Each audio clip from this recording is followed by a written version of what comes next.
So,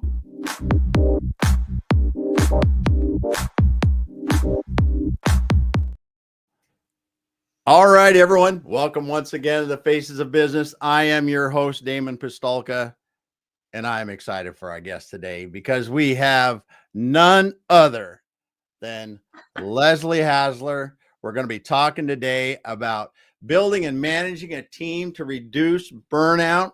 Leslie, thanks for being here today. Well, howdy. I'm excited to be here. So we're going to have a great time. This is awesome having you. And Leslie has a company called Your Biz Rules. She's in Dallas, Texas. We were talking about the lovely weather in Dallas this time of year, other than a little bit of wind. But I'm excited to talk today because you've been helping business owners make their businesses run better, make their lives less crazy, and really start to generate the kind of results that they want. So Leslie, we always like to start back at the beginning. So just tell us about Leslie and how Leslie got into doing what you're doing today. So we've been, Your Biz Rules is over a decade old, but this is my second business. My first business, I tell everyone, was my prison. This is my playground. And that prison, if you will, my first business was a lot of my learning ground on what not to do. A lot of times I'll explain it as I feel like I've earned an MBA from the School of Hard Knocks. Failed a couple of subjects so many times I had scars from them. Yeah. But really, that business that I built was everything I didn't want. And when I came into this business and I was searching for something better, I had a couple year period where I was just in conversation with God. And I was just like, okay, this ain't it. Yeah. If it's not this, what? And so asking that question over and over, and believe me, I think I asked it of myself 1,000 times easily. I got to zero in on what it was that I enjoyed about being an entrepreneur. And the truth was, I love business. I didn't love the business I was in, but I love business. And I have a mind that just sees the puzzle or sees the gearworks of a business and wants to set about fixing them. And I was like, okay, well then what do I do with that? It's like one of the questions. I'm like, yay, I know what I like to do. Woo! What do I do with that? And really came into what is now Your Biz Rules. That's why I say this is our playground, because we get to work with so many amazing businesses that are doing good work and transform their business so that it works actually harder for them than they're working for it. But that process is just not intuitive. And so that's where we like to really get in and kind of go side by side partner, get our hands a little dirty with our clients to fix the things that are just not working as they should. Mm-hmm. Mm-hmm. So as you're doing this, what are some of the things that you really enjoy about what you do? I love watching how our business owners change. To be honest, if they're worn down, and worried about everything when they are coming in, to see them develop the level of confidence to be the owner, to be the leader, to make the decisions quickly and with confidence, and to be able to take the risks that are necessary in order to be able to grow and scale. That alone is huge. But there's just fun moments when, because we work, part of what we do, and we explain it as like we're your fractional C-suite before you might hire the C-suite. So we work in all the elements of the business. And one area that we do work in is in the financials and helping, almost that fractional CFO. We have that expertise on team. It's just to watch the owner go from, oh my gosh, I'm worried about paying, making payroll, to, hey, I need to buy a new car. Can I buy a new car? And you go, well, how much do you want? And they're like, I'll be conservative, 40 grand. You're like, yeah, that's not a problem. Because we've done the financial work in the business, that they can do that and not have it be a detriment to the business. When that is fun, that is fun to pay for those kinds of things in our lives. And that's really what your business ultimately should give you the ability to do.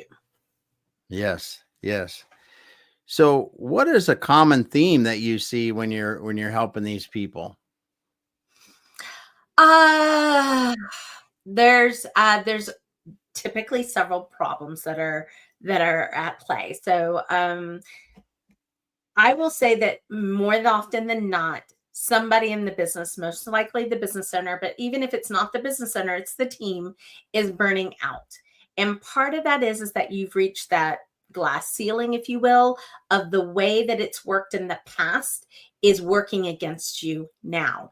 Because what you may or may not know, and I know with the work you do, you probably see this too, your business goes through stages to where you have to break it down and build it back up in order for it to take that next level. Mm-hmm. Oftentimes, we only can see how the business needs to operate for this next short period until it starts to plateau, maybe retreat. That's when things get really hard. But that's the sign that you're actually at this point in time where you need to take a step back, break things down a little bit, rebuild it back in a more scalable way, and go forward. But people just get too stuck because they just don't know that what they're been doing in the past isn't working anymore. Yeah, that is very common when you see the businesses get plateaued like that, because it just, you don't even realize that a lot of people, the owners will, and the team, they'll be working like crazy doing what they're doing, and it slowly builds and slowly builds until everyone is just maxed out. Yep. And like you said, the only way to do it, to go to the next level, really is to rethink how we're doing things and reestablish who's doing what across the team, and probably add team members even at the right point Yeah. to be able to do that, and more specialist in what's happening in the business. And it's a hard thing for people to do, because it's reinventing. Yeah, and the concept of even going from a generalist to a specialist, what you just kind of alluded to, that was in blitz scaling, and especially if you look at blitz scaling, they talk about moving your team through the stages of being that family to a tribe to a village to a city, and as you're moving, the composition of your team is changing. And oftentimes, like we were just saying beforehand, the biggest problem is what got you here won't get you there. That still Mm-hmm. exists even in the team. There very oftentimes there's somebody on the team who got you there. They were great, but they're really not the right person to help you get to the next level. And so that brings us into this area that we just call the shed, if you will. It's like if you think of a snake that is rubbing against maybe a brick or something, trying to shed its skin. It's because the structure of the skin is now constrictive, and so it has to shed the skin. Well, the business is going to go through that same kind of exercise of shedding, in order to be able to grow, in order to get into a more expansive area. And fortunately or no, it depends on how you want to look at it. Team members are part of that shed. Mm-hmm. But if done well, it will be something that is good for everyone. Yes. But you have to be strategic, right? And you've got to have a plan and lean into your values to execute that very well. Yes. I've not heard it described like that before. I've taken Yeah. people through it many times, and taken organizations through it many times. And it's really tough, because those are the people that got you there. Those are the people that, could have been the people that allowed you to really start making a living from your business. Yeah. And But you're loyal to them, right? yes, It's the you're loyalty loyal to that them. makes it so hard to Yes. make that difficult choice. Yes, yes, it is. Well, we've got Alexander. He dropped a comment here. Thanks for stopping by today, Alexander. Your strategy is the light at the end of the tunnel. If you don't have a strategy, you can hit a wall. Yes, you definitely need to know where you're going, and that strategy certainly helps. In this, the one thing that I do want to bring up, because I saw somebody execute this about a year ago, when we were helping a team that now they're past the last shed. Okay. And because the other thing is, if you really scale your business a lot, you will shed several times. I mean, it just happens. It has to happen. Yep. It's natural. It is natural. But the point I'm trying to make is that on this is that people are not happy in those situations. Those people that you're so loyal to, and they're so loyal to you, they will work themselves into just absolute misery. They will work themselves into misery. They will come Yeah. to work. You will know they're not happy. They Yeah. will sometimes even straight up say they're not happy. Yeah. So when you make these kind of changes, you're often allowing those people, giving those people the permission almost, because they don't want to leave, because they feel that deep sense of Loyalty. bond and Yeah. family and everything else, like you said at the beginning, but it allows them to go find something that is much better for themselves. And I have yet to see a situation to where that wasn't the truth.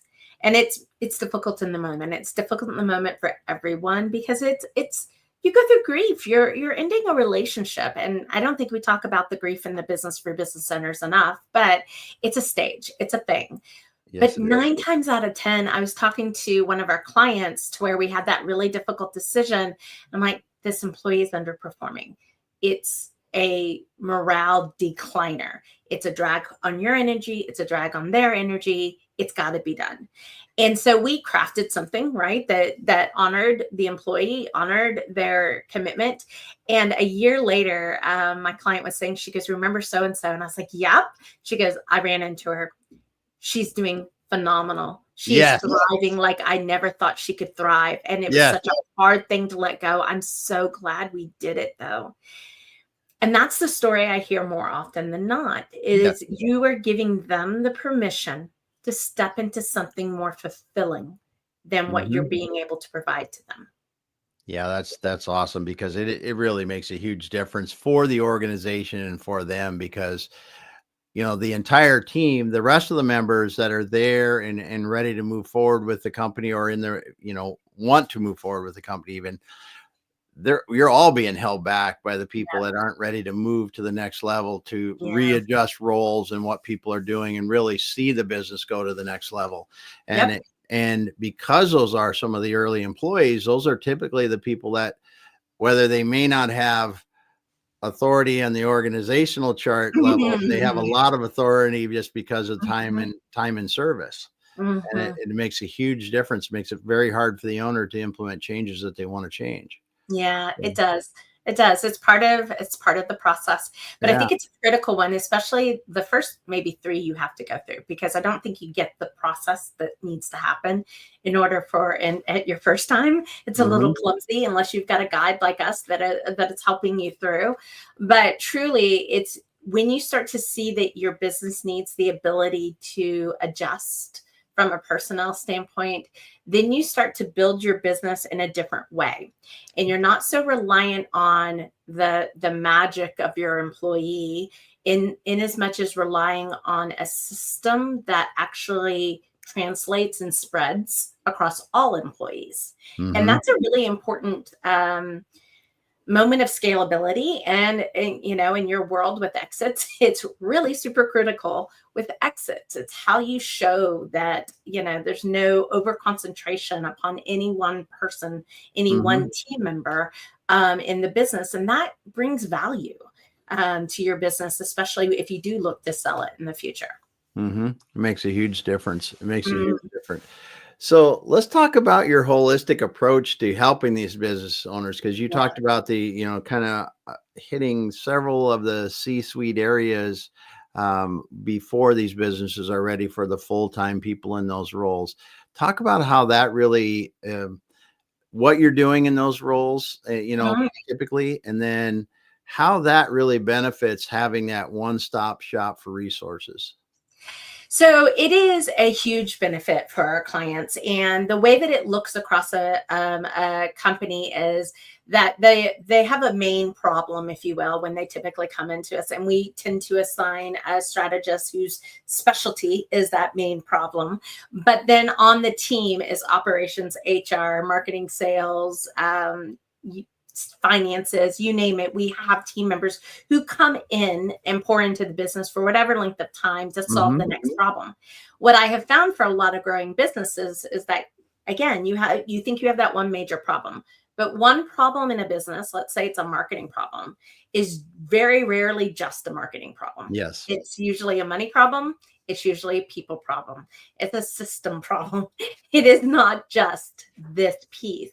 And so by working holistically across the business, we can tackle the problem, or even sometimes the problems behind the problems, to fix it once and for good, so it sticks. And you're not having to reinvent the wheel every 60, 90 days because you're actually not fixing what's wrong. But for a lot of other businesses, you might need, if your main core need is team and systems, you might have a marketing problem pop up. It's not big enough for you to go get another consultant or another firm to address. We can just absorb it. We can take it on. We can address it and be able to move on. So in this way, we tend to get greater traction, and we tend to get strategies that have greater leverage. It's not just like a one-hit wonder. It's one thing that's actually impacting several different parts of the business. So our clients get results quicker. They become profitable faster. They can grow exponentially. And I think that's really the benefit to doing the work the way we do the work. Yes, that is a great point, because, like you said, you can get greater traction and leverage because you can address those issues, those ancillary issues, as they come up as well, and quickly, rather than having to go out and search and find somebody to help in that area or this area, because that, if not addressed, is going to hamper the growth. It's going to hamper the forward progress of the business itself. So that's a great point. And it is really where the multidisciplinary approach to a small business really pays off. I mean, when you can, when you have a founder and a few team members, and then you can bring someone on like your resources that you guys have there at Your Biz Rules, and add that as an augmentation to the team. Now I've just added all those resources that I don't have to go out and find. And when things come up, we address them, we get and keep right on moving, rather than we have to stop, find somebody that's going to help us, make sure it's the right person again, because we haven't built this trust, right? So as you're doing this, I think one of the things that you can help people with is, because you're there working on that first problem, you're establishing the relationship, and they know, this is how we do work. And if it fits well, then the next thing that comes up, they're more comfortable having you, your team, handle that.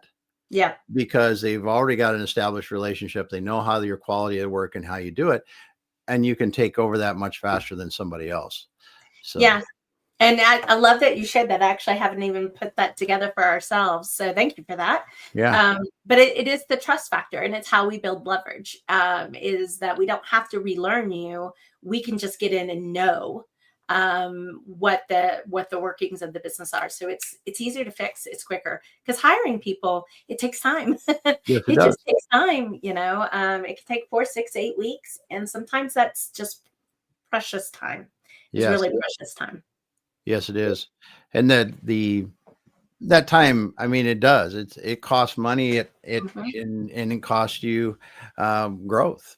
It costs you growth and forward movement.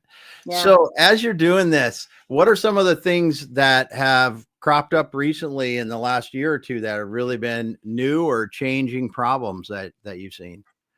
I would say the thing that we've added as in our work, the work that we do with our clients, obviously, is AI and technology. We've always been a tech forward firm, but really being able to help our clients use AI in a way to automate and to activate, if you will, client work, and be able to accelerate what they're doing. And I'm talking about more than just like go into chat and ask it to write an article. There's layers in there. So that is one of probably the biggest changes in the last 18 months. I know holistically, a lot of our clients are in that hiring mode, getting ready to, offload more of what's on their plates into somebody else's. And it's so interesting. We tend to go through themes in the business. And right now we're doing a lot of job descriptions and onboarding plans and setting up, interviews for some clients where like your interviewing needs some work. So let's work on that so that you get the right person in the door faster. And really, when you're thinking even long-term about your team, the team that you're building as a small business owner actually starts with that job description. And we do them a little different. We focus a lot more on attitude because you can teach a skill. Yes. But we need people who care. And that is the number one heartache that I hear from business owners is I can't find somebody who cares. I can't find somebody that will do the work. Well, if your job description is focusing on the work, you're going to have a hard time finding the person that cares enough to do the work. We think if you find somebody that cares and identifies with the mission, vision, values of the business, and that heart connection if it is there, then the work gets done because these people are motivated intrinsically by their innards, and how they're wired, not just extrinsically by a paycheck. So it really starts at that very front, if you will, of getting that right team in place. And we've just different businesses, different industries. We've seen this all prove to be true. You follow this, you do the work, it will generate a high quality team member. So you mentioned job descriptions and onboarding. Yeah. How much has onboarding changed in the last 5 years?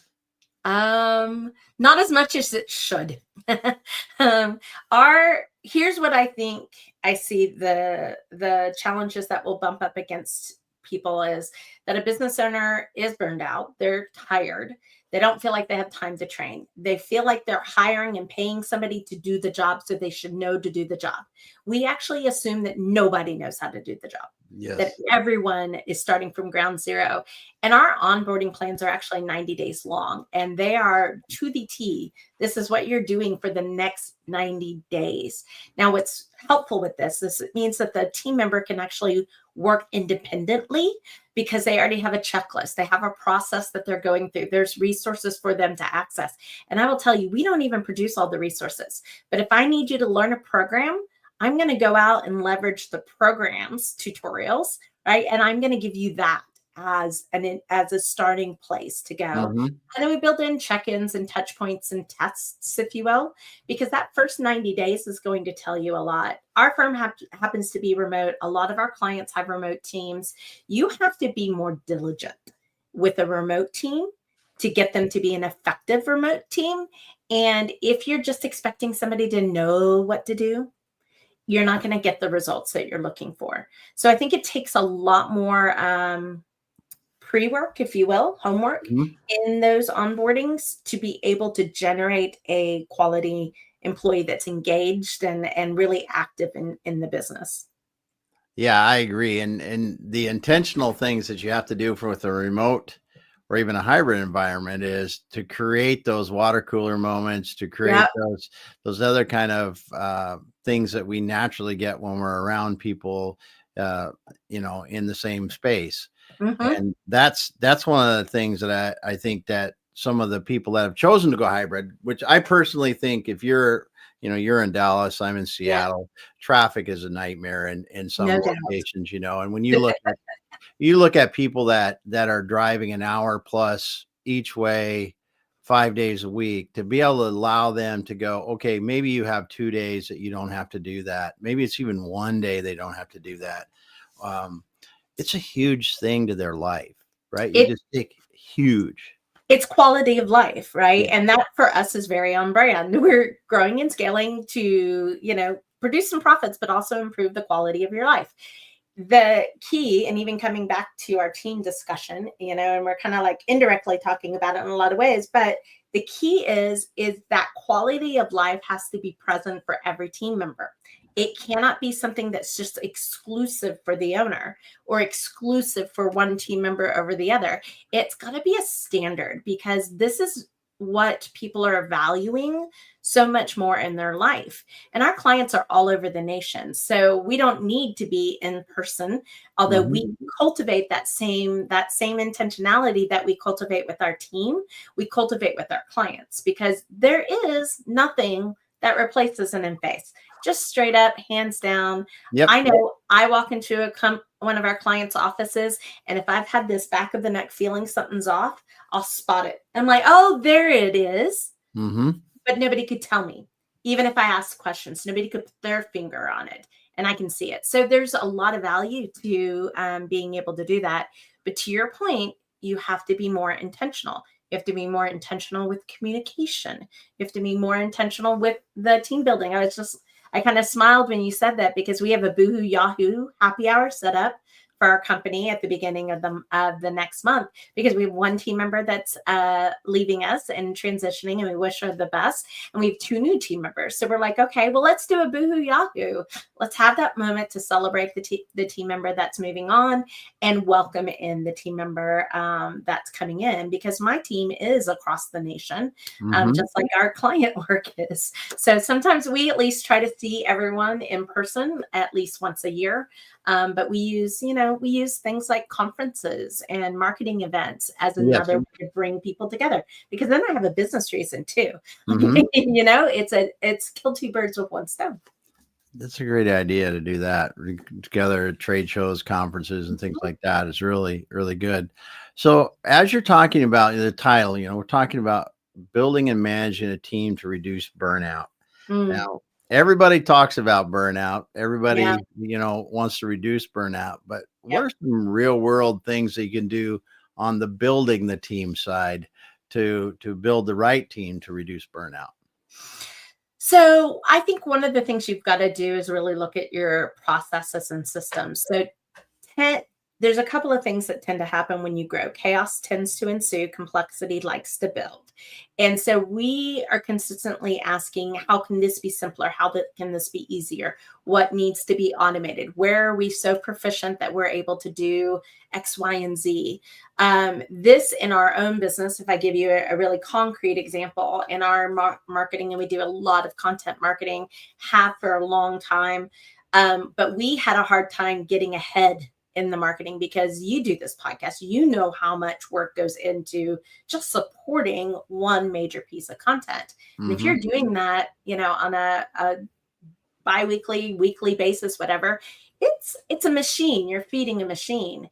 And we worked the process, got proficient at the process, then automated the process, then simplified the process, then automated it again.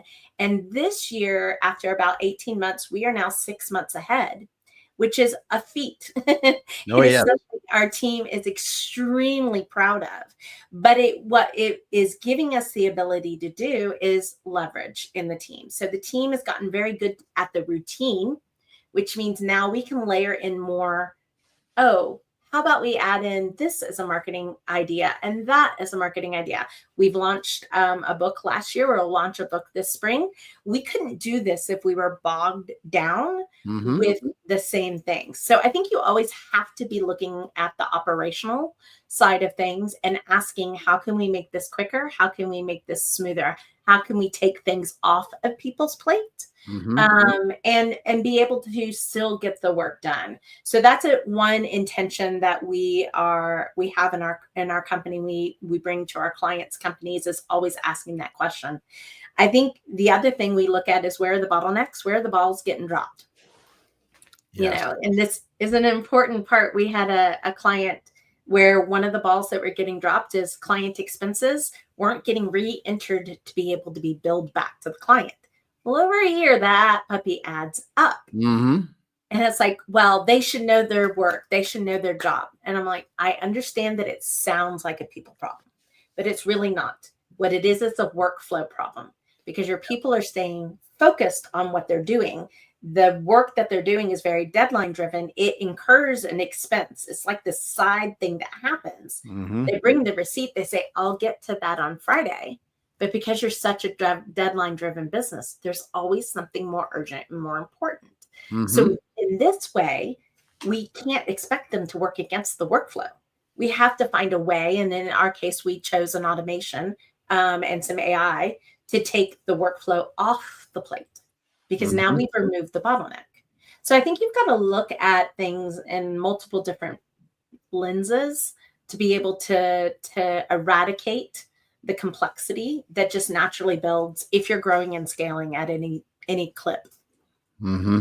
Yeah, there's just really no substitute for looking and simplifying and organizing. There really is, because just eliminating the unnecessary work and automating and speeding everything else up with simplification or automation is a tremendous way to clean things up. That's for sure. So when you're talking about managing a team to reduce burnout, what are some of the things that leaders should be cognizant of? Should they be thinking about, well, what might I want to be considering in the leadership portion of leading that team so they're not going off the cliff, so to speak, to burnout? So I think you need to be in tune with your team. I don't know that people necessarily actually sit down and talk to their team as frequently as they need to. And we do this on a pretty regular basis, a little bit more intensively as a new member is coming on stage.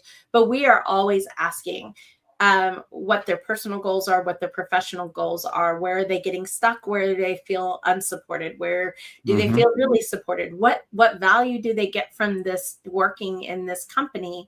And sometimes I think one of the two best questions to ask is asking your team member, well, what needs to happen in order for you to be 110% on board every day that you come to work? What needs to be in place that isn't there? And listening and taking that seriously, but also fully communicating with your team. Is like, well, as the owner, this is the hunt. This is what I need from you to be 110% happy with, everything that you're doing all the time. Having that frank and open conversation, I think, is really important. Our team spans a lot of different ages. We're, I guess, multi-generational, if you'd say that.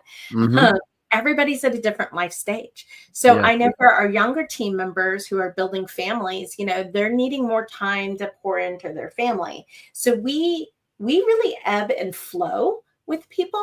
We're not like, nothing that's been designed in this business to be so rigid that it can't evolve. And so we ebb and we flow with them. But in order to do that, we have to be in constant conversation. I think the other part is ensuring that your team member takes time off. One of the things we do as a company is we have low power mode. In fact, it's next week for us. And it's basically the 13th week of every quarter. So the last week of every quarter, we do not take any meetings. And we really try not to even have any internal meetings. Like, the commitment level goes way down. And if you think about your low power mode on your phone, certain things don't operate as high as they might. We use that week to not relax, but to reduce the commitment level. So if you're behind, you can get caught up. If you want to get ahead, you can get ahead. If you want to go for a walk at 11 o'clock in the morning for an hour and a half, knock yourself out, go. Right. But when we come back in that first day of the new quarter, you're expected to hit the ground. So it's this natural recharge moment in the business that's not a vacation. It's just a team pause, a team pit stop, where we're taking care of everything that maybe fell by the wayside, so we can feel like it's not building.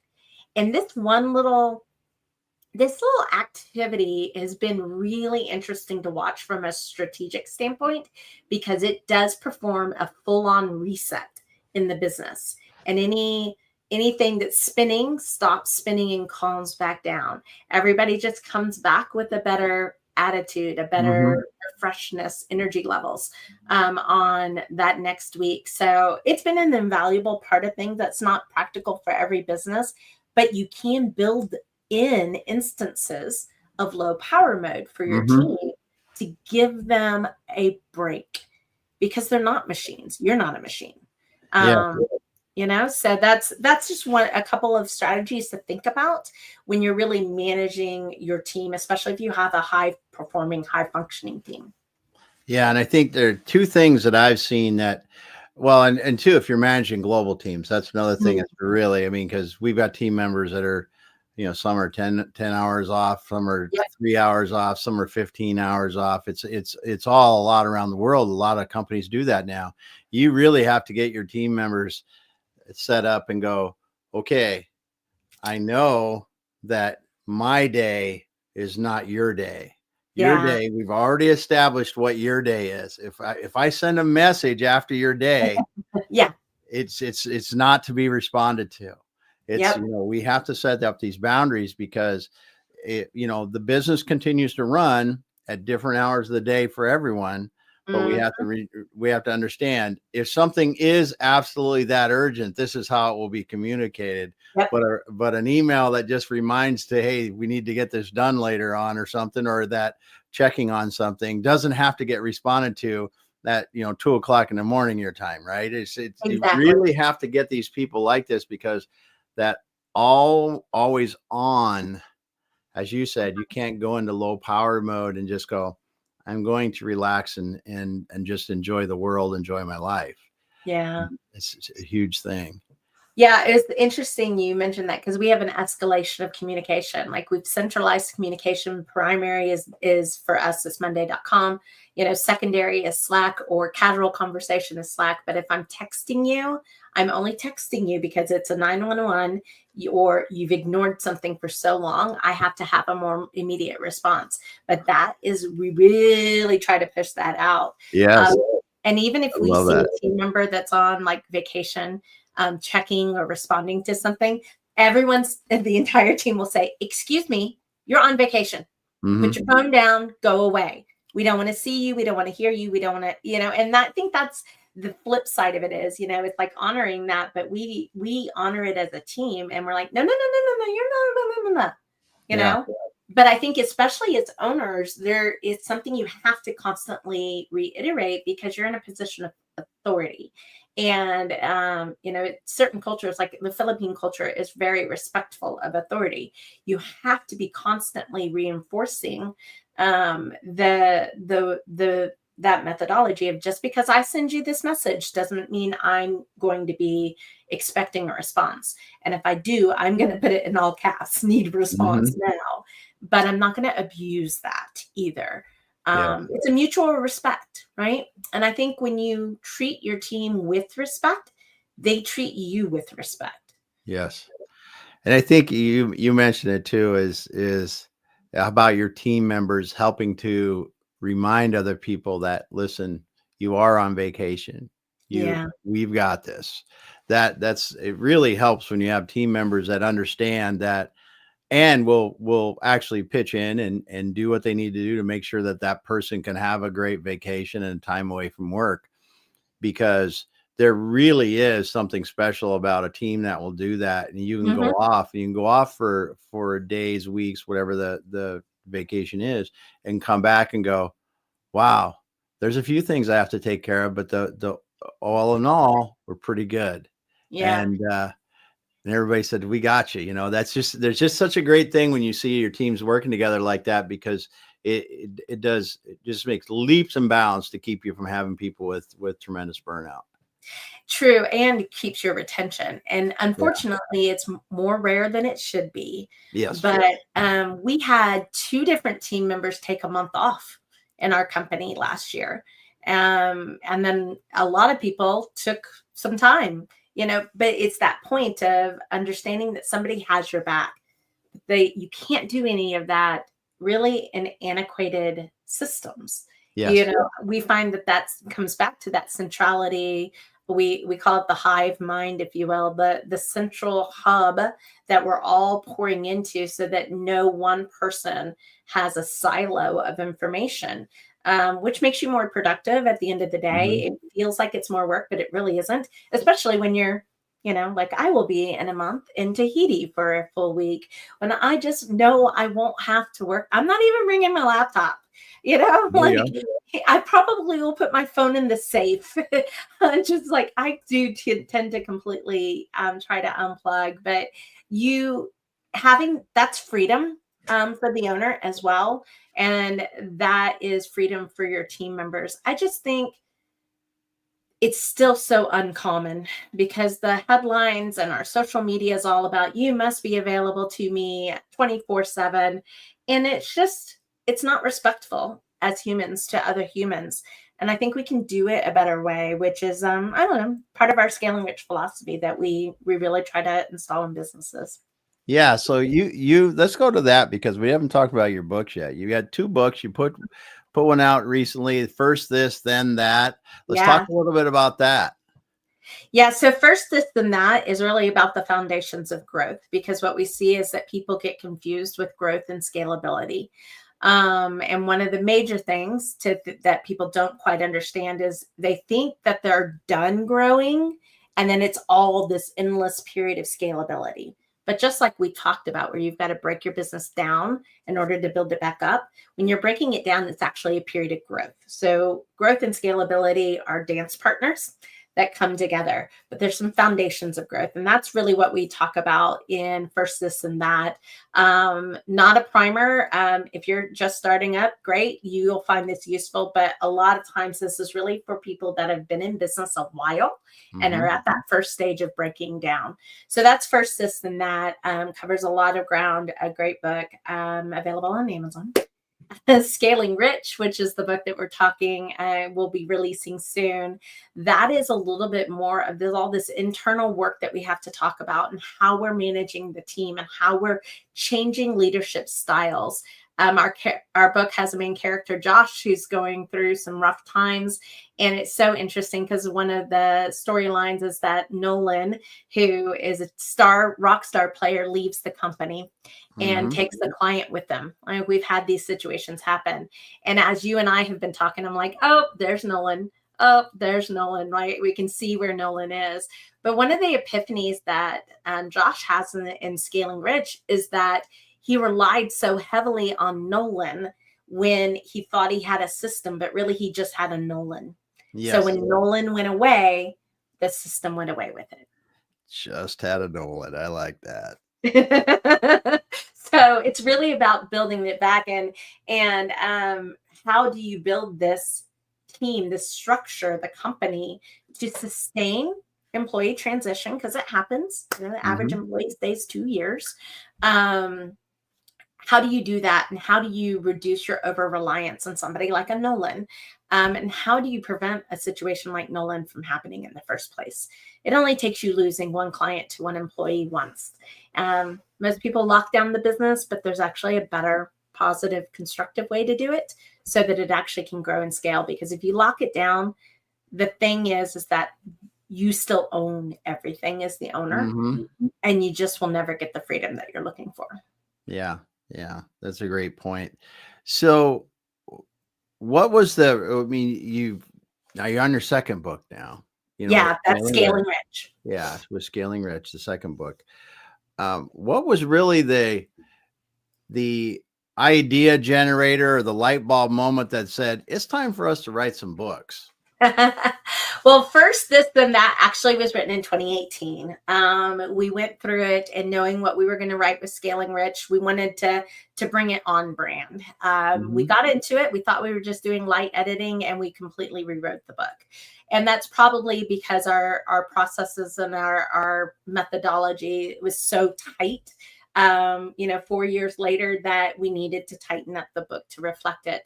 So that really identifies a lot of some of the back end work that we're doing with clients, whereas Scaling Rich has been sitting with me probably since 2019. And it just wasn't quite the right time until 2024 is actually when we started writing it, to bring it to life. And I think we're at this perfect storm of a moment where enough people are looking at the hustle and grind and going, what did I buy into? Yeah. And when is that going to pay off? Because I've been hustling and grinding for a really long time. And they're looking for a more sustainable, more healthy, holistic way to grow their business. And a lot of what we've talked about, this mutual respect with people, making the payoff happen at every level of the company, not just for the owner, those types of things, actually what we're finding, create more sustainable, more profitable businesses than necessarily the hustle and grind did. And there's a lot of reasons that we go through in the book, but I just think our climate, our business possibilities, the opportunities that exist today, they didn't exist 10 years ago. Some of these didn't exist 5 years ago. The rate of change is such that you can truly have this really unique business that's just there's not too many blueprints for it out there in the world. And that's the conversation that we're starting, is just sharing with people that you don't have to choose between strategy and culture. You don't have to choose between people and profit. You can do this in a very holistic, sustainable, healthy way and get it all. Let's just take a moment there. Seriously. I mean, that is, I'm so glad you brought that up, because it is not about working harder. I mean, everybody's working hard. If you're not working hard today, I don't think you're working, because most people in business have to work hard just to get through the door. Yeah. But owners and how they run their businesses can drastically change the performance by taking a different approach. And knowing that there are times when we are going to have to, but those times of rest, relaxation, reflection, planning, simplification, as you talked about, allow you to do it in a much different way that doesn't turn you into a burnt out mess. Yep. And that's the whole journey that you see Josh go through in Scaling Rich. Nice. is that journey that is just really based on an amalgamation of the clients that we've worked with. So I do think it's possible. We're on our soapbox with it. That's awesome. That's awesome.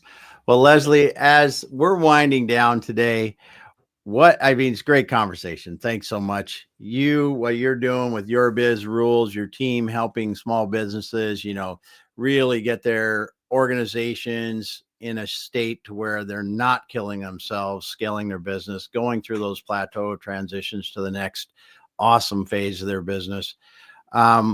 What is the best way for people to get a hold of you, get a hold of your team, find out more about Your Biz Rules and what you guys do? Sure. We actually have a special page for your audience. It's going to be at yourbizrules.com/faces. Nice. You can actually access, there's a link for First to Submit that. As soon as Scaling Rich comes out, that will be added to the page. There's also a book guide that you can download.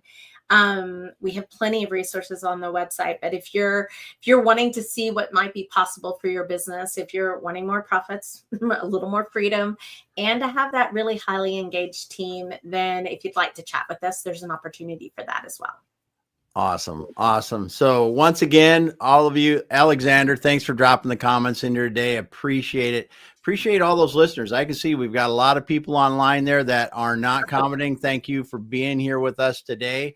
And if you came in later and didn't get it from the beginning with Leslie here today, go back to the beginning and go through the whole thing, because she dropped a lot of golden nuggets about how you can do some things differently in your business, leading your team to really help to reduce the burnout and make it a better place. Thanks for being here today. Thank you for being here today, Leslie. Thanks for having me. It's been a blast. Awesome. Awesome. Well, we'll finish up offline, Leslie. I want to thank everyone once again for being here. We'll be back again next week.